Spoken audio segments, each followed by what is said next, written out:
It's a very difficult video to have to do, but unfortunately we've been left with no real choice, and we thought it was only right to address all these things publicly and to let you guys know what's actually happened to Roadtrip and what's going to happen.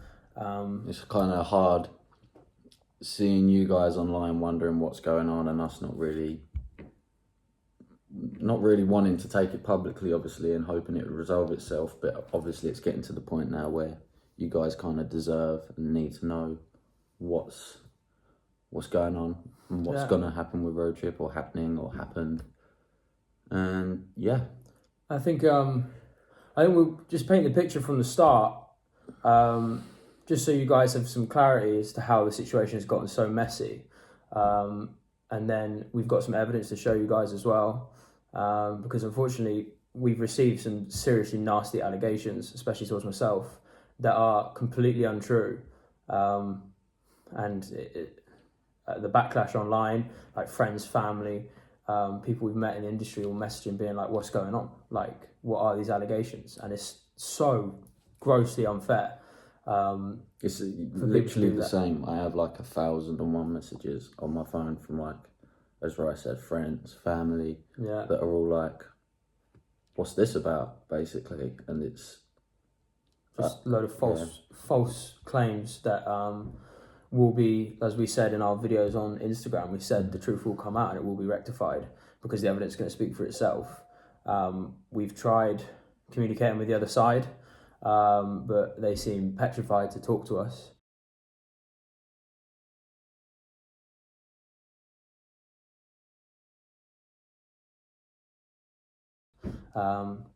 Which is Brooklyn, Harper and Andy. And we're going to just explain sort of what's happened. So a few weeks ago, we've known for a long time this band has always struggled financially.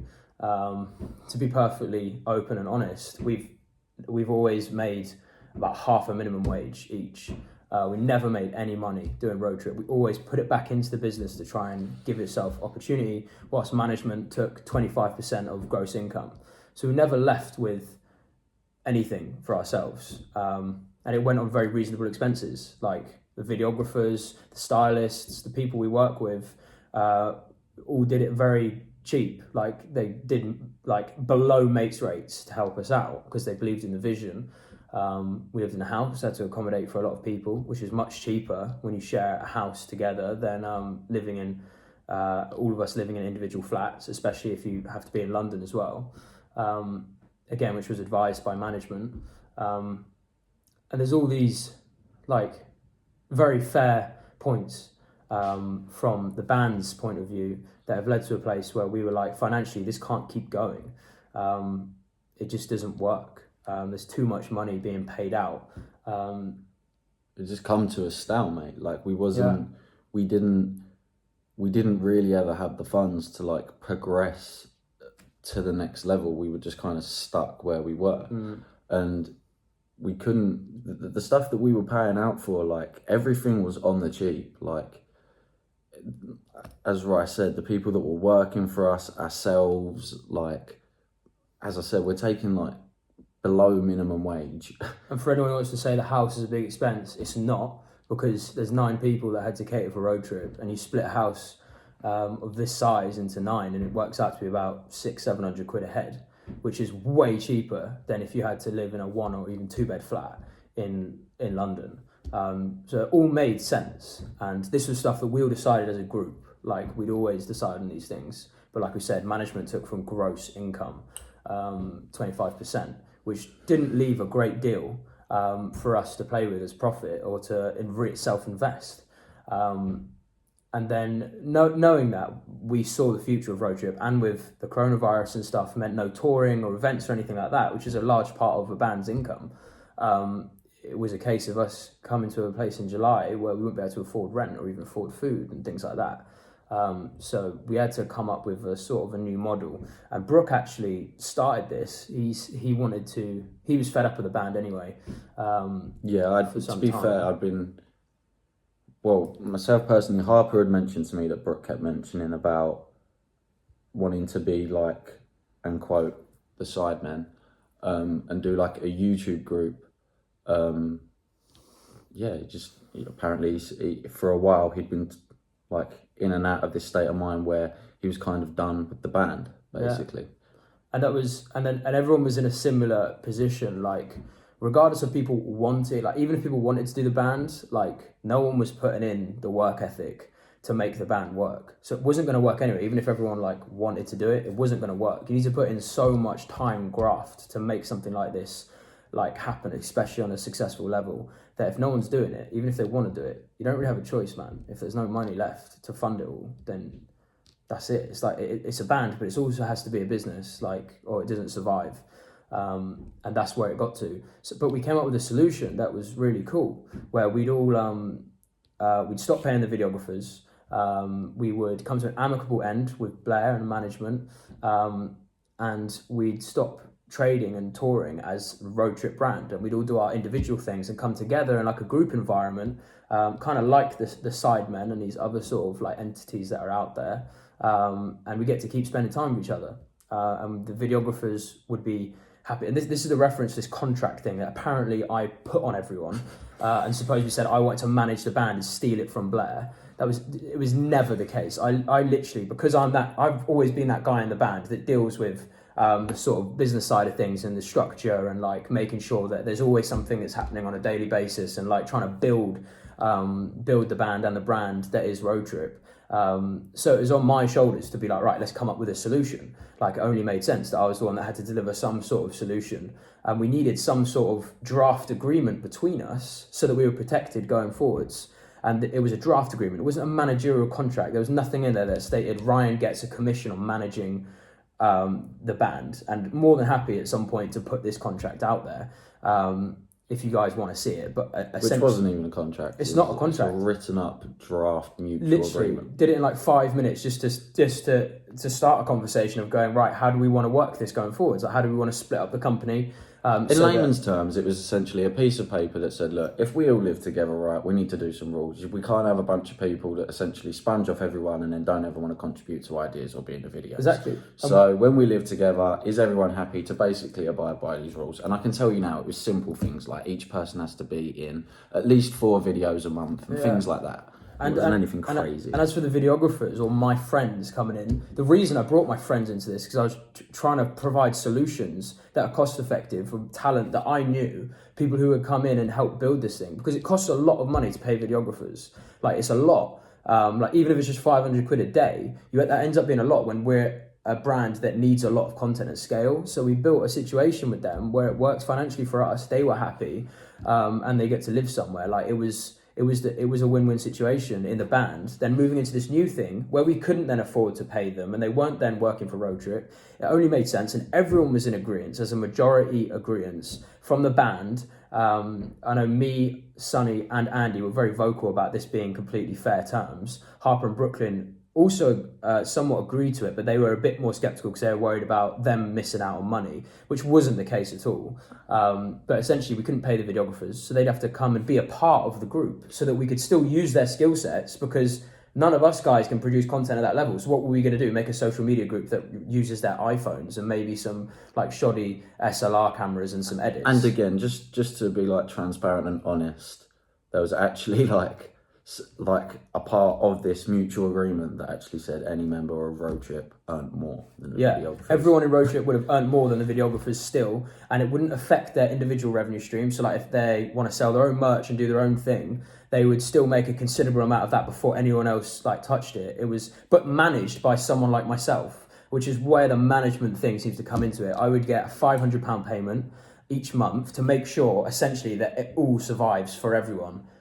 So I have to burden the responsibility of making sure that everyone's okay, running the financials, running the business side of it, and also looking after everyone. And not to mention I'm the guarantor on the house that we live in. All these kinds of things with responsibilities. It's only fair that if I've got to do all of that with my time, why shouldn't I get some sort of compensation for it? Like even though it's only 500 quid a month, and it was an expense before like anything else that would come out of the group thing, not individuals, but from the group thing we were creating.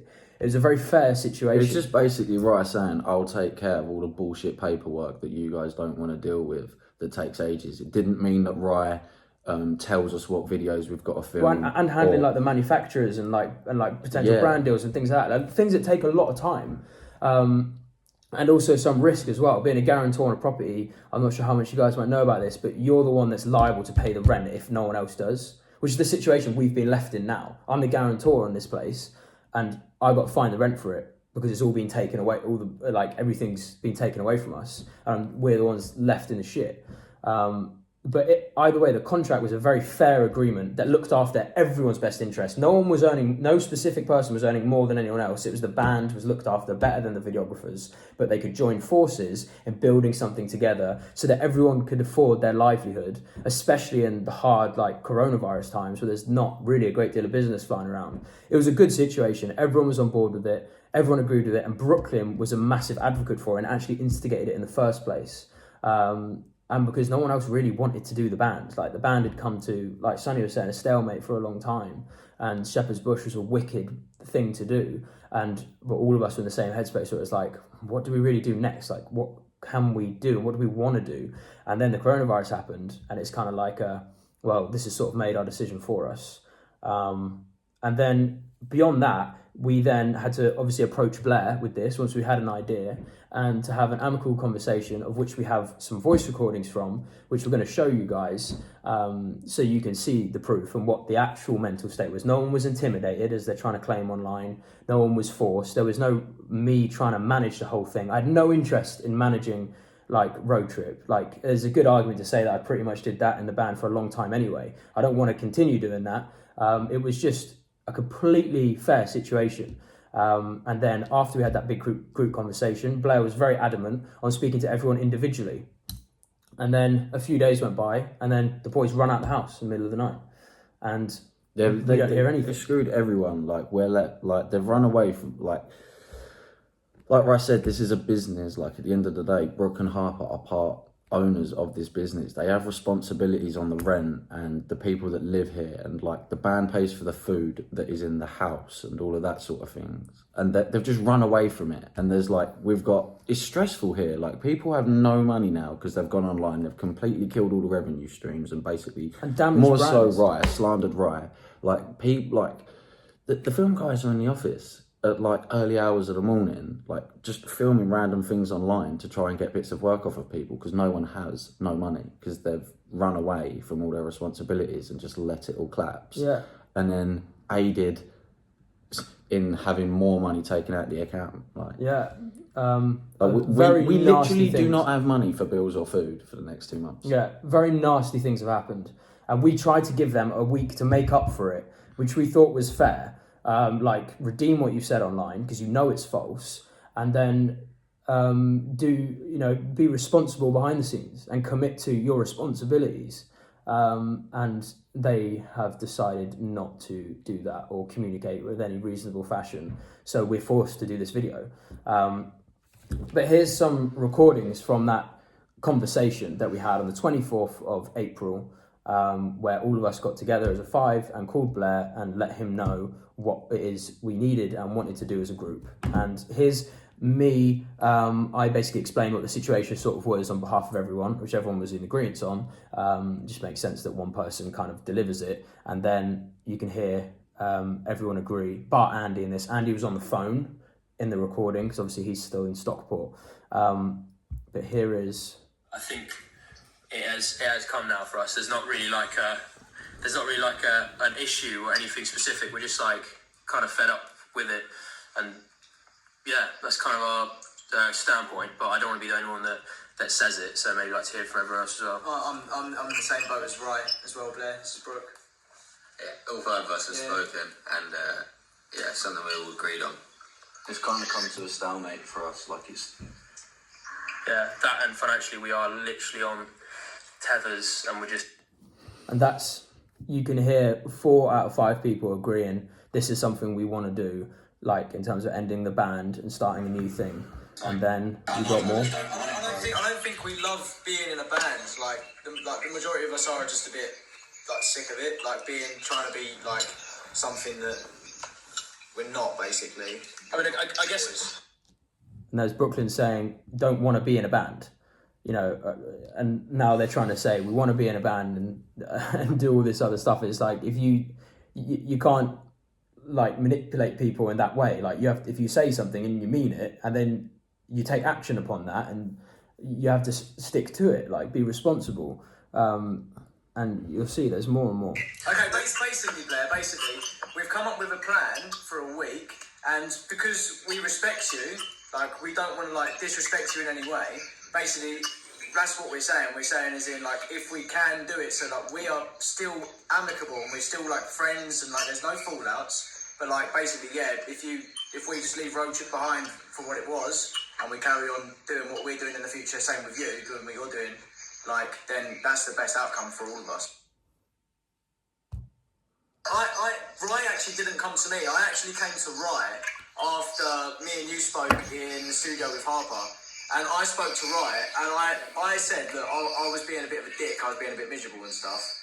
And quite frankly... This is referring to what Blair's trying to say to Harper and Brooklyn, and for what we can understand is, and Harper and Brooklyn have said, that I tried to fire them a few months ago. That wasn't exactly what happened. I'll admit that was somewhat in my intention, but it wasn't to just fire them and be like, you're fired. I don't have that authority to do that. It has to be a group decision as to anything like that happens. But Harper and Brooklyn know they were acting like shit for ages, just not contributing to ideas, being a negative presence, being quite rude to everyone, and just sitting in their rooms playing games. And this happened for months. And this wasn't a secret. Like, no, we sat down in the pool. Like, all of us sat down in the pool. We did a similar thing. We phoned up Andy again. Andy was on the phone, and all five of us sat down and spoke about it in the pool. Because it was resolved. Because it's a business, like, and a band. Like, everyone has to contribute. And if you're not, and you're actually trying to, like, make it harder for everyone, you have to answer for that. Like, people can't just be like, oh, you're in the band. It's all right. Someone has to say at some point, well, do you want to be here or do you not want to be here? Because at the moment, you being here is worse than if you weren't here.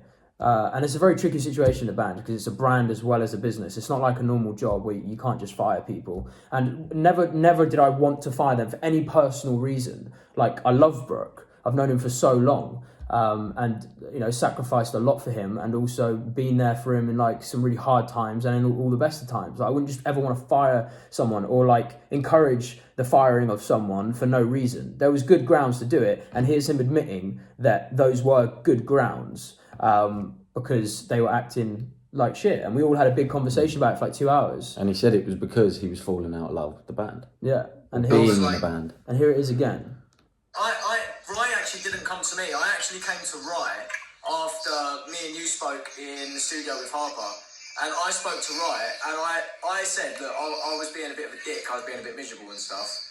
And quite frankly, I was like, and I genuinely think that's because of the band.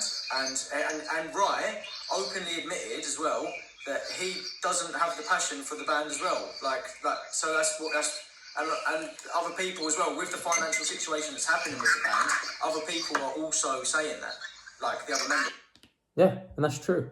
I did say that, and I'm man enough to stick by that. Like, I lost the passion for the band as time went on, because, I mean, if you got no real income from it, and, other people are making a considerable income from it, and you've got everyone in the band who doesn't want to be there, and it's like a negative energy, then eventually you lose a passion for something.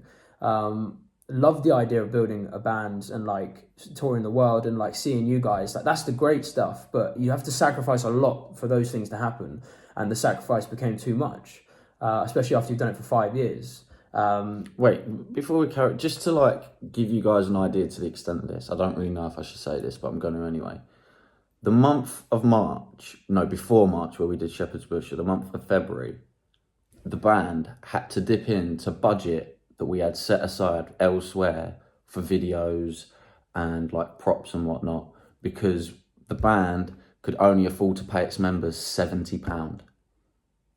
£70. Like, don't get me wrong, we love what we do and we appreciate everything that goes on, but, like, we know that this isn't going to last forever. And at the end of the day, when you're making £70 a month because your money has to go elsewhere, like, you're gonna finish this and have nothing left. Like, we need to be able to have like go on and have families and whatnot. Like, we can't finish this with like 140 quid in our bank.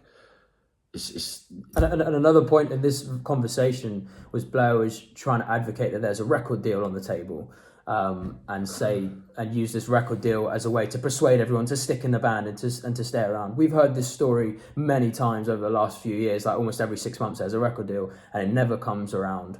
We don't know why. We've gone to a few meetings and things like that, but we've never managed to secure the deal, which has always baffled us because we did everything right. We sacrificed so much and gave so much to this thing, and so did you guys as well. Like, you guys have supported us like a crazy amount, and it's so like crap that this is the way it has to end. And just please don't remember this stuff. Like, this is just the bullshit at the end of bands, but like, there were some great things in the middle that we can all treasure forever. But eventually you do have to say no. Like, no, we're not waiting for that next record deal, because we've heard this story many times. We have to protect ourselves. And so here's the next one. The band isn't feasible. I agree that the band isn't feasible financially, but as I've said, if we can find a solution to keep it going, I prefer that, but I know the other members don't feel the same, so there's no point in carrying on something that people don't care about. So that's Andy also agreeing that it's not a financial situation we can sustain, and saying that he would like to continue Roadtrip if there's a solution. The problem is like, it's easy to sit on the fence and be like, yeah, I want to do it, but like, I'm not going to necessarily contribute to finding a solution to saving the band. Like, it's an easy place to sit. Like, something needed to happen, or we all just end and go home. Like, no one wanted to go home. We wanted to continue a situation where we lived together and worked together and still had fun. So we came up with that situation. But this is what's kind of upsetting. We can argue about this. Sorry.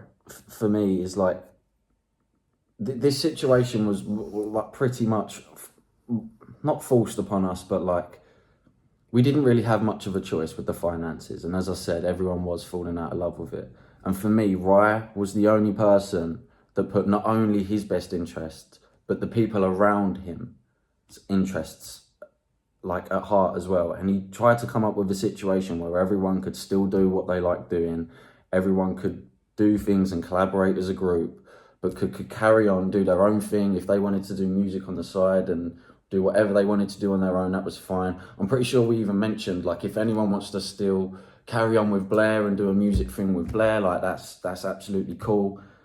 And the fact that everything's just gone online and been massively like twisted and just, I don't know, it's just been worded in a way that I think makes Rye look bad, and it shows, because I've seen what fans are saying and they believe it. And for me, I can't really just sit around and watch that happen when Rye realistically is the only one out of this whole situation that has looked out for anyone's best interests as well as himself. Like, I don't know. Yeah, man. We can argue about this for ages. The thing is that none of us want to do this anymore. That's basically the bottom line, is that none of us want to do this anymore. None of us want to do it. But financially, we can't afford to just carry on going like this, because no one knows when this is over. We can't just be like, cool, there's a record deal there. Just again mention this record deal and waiting out for one. We can't financially afford to wait out. So what do? Just wait until we hit zero, and then we're like, oh, we didn't even get the record deal either. Like, then it's end of everything. So this is a situation where it's like, hopefully there's something for us to do. But I think, like Ryan said earlier, I don't think it makes us sick. Think about that, being in a band. Is Brooke agreeing that it makes you feel sick being in a band? 100%. Like, we want to stay amicable, but none of us, like, I speak for myself, like, none of us want to, like, we're not interested. They might be interested in us, but we're not interested. We want to do our own thing. We just don't, we're not interested in potentially getting a deal now. That's what it is. That's what it's come down to. So this deal was the carrot that was used the whole way through this conversation, and has been used a lot through the band as like a do it for the deal, get this record deal, and which never happened. And obviously we didn't believe was gonna happen, especially considering coronavirus was a new situation as well. And then Bro, wait, let's not put this on Rye, because bear in mind, I went to Rye. So Blair was trying to say that Rye's been manipulating the situation to make everyone feel a certain way, which we all knew wasn't the case. And this was Brooke backing up that point. let's not put this on Rye, because bear in mind, I went to Rye and I said this to him, and I was like, bro, is there something like, can we come to an agreement with Blair and potentially still doing something like else? And then that's I spurred it. It was me. It wasn't Rye. I don't think that could be more black and white. Like, it takes one vlog. Just takes one vlog that you have to watch, and you just see how everyone's emotions are just so fucking dampened because of what we're doing at the moment. Like, we don't want to do this. Like, we're probably more miserable than doing a part-time job, if needs be. I don't think that can express like how he was feeling and how everyone was feeling at the time. Like, no one wanted to continue it, regardless of what people say about wanting to do it again now. No one wanted to, and actions were taken that you can't really take back. It's just stupid. But the problem is we don't want to be a boy band. I think the feeling of us waiting for one and like just waiting for an answer is just stressful. Like just mentally, bro. Like we'd rather just say no now. That's the idea of waiting out for a record deal. I mean, and this is me saying how I'm completely cool with the fact that if all the boys, and if I was the only one that wanted to go, and all the boys wanted to carry on with Blair and go and procure a record deal, that's fine with me. Like, this is literally what I said. I'll happily, and I'm more than happy to let the 4 boys and yourself, I can only speak for myself, procure that situation if it's something that they want to do. But for me, I just know it's not the road for me, even if they offered the best deal on the planet. It's pretty fair. And then Brooklyn and Sonny. Wait another 2 months. Blair, either way, I'd just like to let you know while we're on subject that I'm the same as Rye. If you're going to pursue that and the other lads want to take that opportunity, that's fair enough. And I'm in the same boat as well, bro. I'm not really interested. We've already done it, mate. Yeah, mate. Bro, we've literally. Like I said, I went to Rye and said this. This is for I'm the same. Blair's again trying to say I manipulated the situation. I mean, that's all we need to show for now. I think that shows quite fairly that what's been said online is false, and that it was a group decision, and it was completely amicable. And at the end of that conversation, it was only a few days later, and Blair had stressed at the end of that conversation to speak to everyone individually, and we know he did at length. And then some accusations were thrown around behind the scenes, which will be rectified as well. And then the boys ran out in the middle of the night, and they've claimed they were intimidated. But they literally were fine. Like 1 day before they left was when we filmed that vlog, the vlog where we guess the movie. Oh yeah. The charades vlog. And then the next day they were completely fine. There was no issues. They came to me on multiple occasions, asking to be paid early. And then they asked you for your Splice password, didn't they? They asked me for some production passwords. sounds.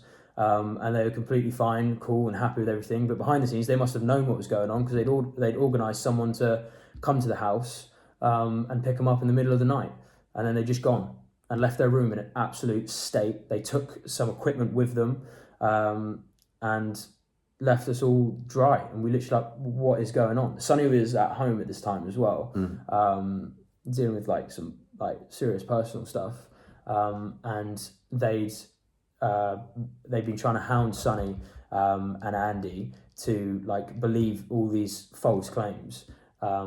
Behind the scenes, there was some other things that were said, and there was no evidence to support it. So Sonny was like, well, if you've got no evidence, then why are you just trying to manipulate my decision making?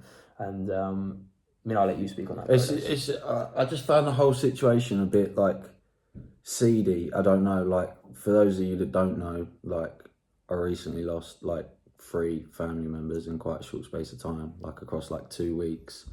And it was just messages from Blair and Harper, yeah man, thinking of you today, man, all of what's going on aside, hope you're good. By the way, give us a call, we've got some stuff to show you, as if they've got some sort of dirt on Rye. And I'm I just don't really need it. I don't know. And then, in fairness, I didn't get a shitty one from Brooke or Harper, but then the second they found out I wasn't going to essentially run away with them, I got some long-ass message from Blair about how I'm the most disloyal piece of shit he's ever met. and how he should never have given me a chance, and I'm the only one he's going to message because I've taught him a life lesson about how to never give people second chances and all of this. And I'm like, dude, I just want to be like the situation is essentially you're trying to force me to employ you as a manager. I cannot afford you because you kind of have the rest of the money, and I just want to be left alone. You're kind of trying to slate me and like the people I want to go on to work with, and I can't just sit there and let you lie about it. Like, I'm just going to say it's not true, and just please leave me alone to carry on and do my thing. Like, that's all I really want from the situation. And for everyone to just go off and do their own thing. Like, after this, like, we want it to be a situation where you can watch whatever I do, watch whatever Rye does, Brooklyn, Harper, Andy, go support them, doing whatever they're doing. And we just kind of want to be left alone without the false stuff online and the lies. Yeah, it's to do our thing. Like, it's just it's just dirty games that they're trying to play to, I guess, win over you guys, but it's false, and we've got plenty more evidence that we're more than happy to share if they continue to try and attack us with false claims, and more than happy to show everyone exactly what's gone on, you know, to the detail. But I think you guys get the overarching kind of story. And once they did post those things online on the band Instagrams, obviously we then posted something very amicable just to protect ourselves and just stress that these are false claims. We then tried our hardest to communicate with them, and they'd all been petrified into not speaking to us. So we then took it upon ourselves, after a few days had passed, to go and drive to Andy, and obviously respecting the 2 meter barrier, and we sat out in the garden, and we spoke over everything. And Andy acknowledges that the claims are false, and he knows they are, but is unfortunately too scared to leave Blair and do the right thing, which is tricky. It leaves us in a tricky situation where it's like, if you can't stick up for the right thing, then like how can, it's hard for us to support that. Like, you have to stick up for the right thing, especially when you're seeing your mate be slated online for these lies and you don't speak out about it. Yeah, that's what kind of disappointed me about that. Not like, if you wanted to work with Blair, that's cool, but I just don't see how you can see something like that go online about someone you know and you work with, knowing they're false, admitting they're false, and then just outright being like, I'm not going to say anything, just going to let people believe it's true. And then we went to Brooklyn Harper's as well, or Brooklyn's house, and he was told not to speak to us. So we didn't meet him, but sat down with his parents and told them about the situation, and they also acknowledged that they understand everything and they don't believe the claims. But unfortunately they're stuck because they don't know what else Brooklyn can do, and Brooklyn's kind of being trapped into this situation, and it's just shit. There's no other way of really explaining it, but we don't want this to be like the most negative thing ever. Again, there's bigger concerns in the world to worry about, but obviously this got to a place online where we were getting so much hate for stuff that is just it's shocking. And we didn't even want this fake to be online in the first place. No. We were trying to deal with this behind the scenes. I just started receiving a load of phone calls from everyone. Like, have you seen what Brooke and Harper have put online? And I'm like, no. Yeah. But at the end of the day, I think their ambition, what they've said, is they want to take the social medias and find and take the band and Roadtrip and go and do some tours and some things like that. And we're just like, nah, that's just not right. You can't bully people, attack them, and then try and take everything away from them. And we have no intention of using the band's social medias to change them into a new thing for us. That's not what we want to do. We think that if everyone can't have them, then no one gets them. And they should just be left there in time for you guys and us to watch back and look at some of the great memories, and that will be the stuff we cherish in the future, not any of this short-term gain. And everyone's more than welcome to be promoted on there, because that's only fair. You put in so many years into something, you should be able to promote yourselves off those platforms. But they the idea of them taking Roadtrip, going to stick some new members in it and going on some tours, is just not the right thing to do. Yeah. It's not fair, and it's not right, especially under the conditions that it's been forced upon us. So hence why we logged them out, to stop them from, we didn't know what else they're going to do. What if they start deleting a load of content that has taken years, a hell of a lot of money and time put into, and just delete all that and erase it from history. Like, it's just not going to happen. So we just left it all there. I guess what we're trying to say is in the, I don't know, the nicest way possible. Road Trip is finished, and we wanted to do it nicely, and we essentially don't want to let people go off and, in our opinion, ruin it, not only for... Sorry guys, the phone cut out, so we're using a different phone.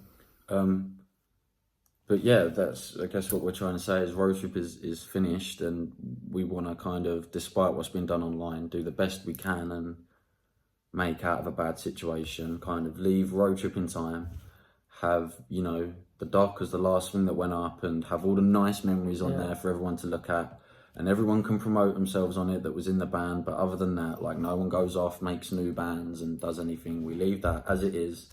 Unless they want to do it outside of Road Trip. If Blair wants to take those boys and go and do something else and start up a new thing, then do whatever you want to do. But don't take Road Trip and rinse it for what it's worth and the fans. Like, it's just not fair for anyone, and it shouldn't be, you know, the way the business or music is run. But we're gonna, you know, go and start something new and go do something that we want to do with with our mates, and